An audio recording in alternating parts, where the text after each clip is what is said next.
करोड म्हणजे 79% आपलं जे अचिव्हमेंट आहे क्रॉप लोन मध्ये।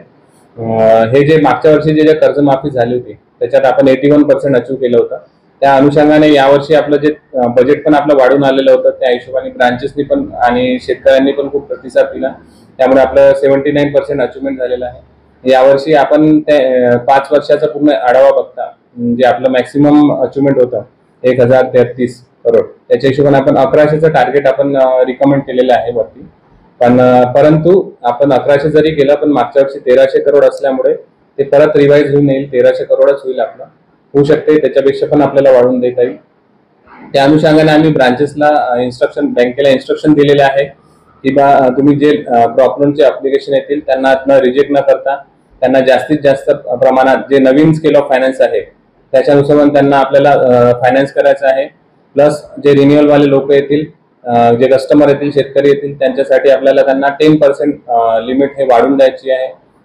त्यांच्या नवीन स्केल ऑफ फायनान्सनुसार त्यांना आपल्याला लोन द्यायचं आहे। तसेच त्यांच्यासाठी ज्यांना 30 जून पर्यंत आपले त्यांना इंटरेस्ट सबवेन्शनचा जो बेनिफिट भेटू शकतो, म्हणजे त्यांना व्याज परतावा योजना जी आहे डॉक्टर पंजाबराव देशमुख आणि स्टेट व्याज परतावा योजना, हे दोन्ही योजनाचा त्यांना लाभ भेटण्यासाठी 30 जून किंवा 365 दिवस जे आधी असेल त्यांचं जर रिपेमेंट त्याच्या आत झालं 365 दिवस किंवा 30 जून पर्यंत जी डेट आधी असेल त्याच्यात जर त्यांनी परतफेड केली तर त्यांना व्याजाचा सवलत भेटतो। हे पण आपण त्याच्यासाठी त्यांना एक लेटर देणार आहे असं ब्रांचेसला सांगितलं आहे की त्यांना लेटर पाठवण्यात यावं आणि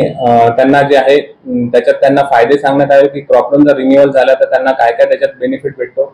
त्यांना सिबिल चांगला राहतो शेतकऱ्यांचा, तसेच त्यांना इतर कर्ज शेतीचे निगडीत इतर कर्ज सुद्धा त्यांना भेटतात, जसे कृषी अवजारे झाले, ट्रॅक्टर लोन झालं, गोल्ड लोन झाले आणि पाईपलाईन किंवा मग ठिबक सिंचन आपण सांगू शकतो, स्प्रिंकलरसाठी,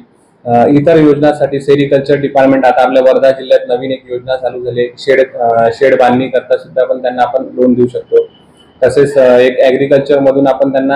क्रॉप लोन मधून आपण सेरिकल्चर म्हणजे रेशीम शेतीसाठी पण आपण एक स्केल ऑफ फायनान्स त्यांना निर्धारित केलेली आहे, त्याला पण आपण त्यांना लोन देऊ शकतो।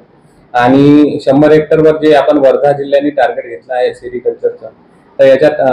म्हणजे नुकसान होण्याचे चान्सेस पण कमी आहे, वादळ येऊ पाऊस येऊ, त्यामुळे आम्ही ब्रांचेसला पण सांगितलंय की या सेरिकल्चर मध्ये जास्तीत जास्त लोकांना शेतकऱ्यांना जे येतील त्यांना फायदा द्या आणि त्यांना शेड बांधण्यासाठी सुद्धा आपण त्यांना लोन देऊ शकतो आणि जे त्यांची सबसिडी ते वापस घेऊन जाऊ शकतात किंवा बँकेत जमा करू शकतात, त्यांनी त्यांचं लोन पण परतफेड लवकर होईल।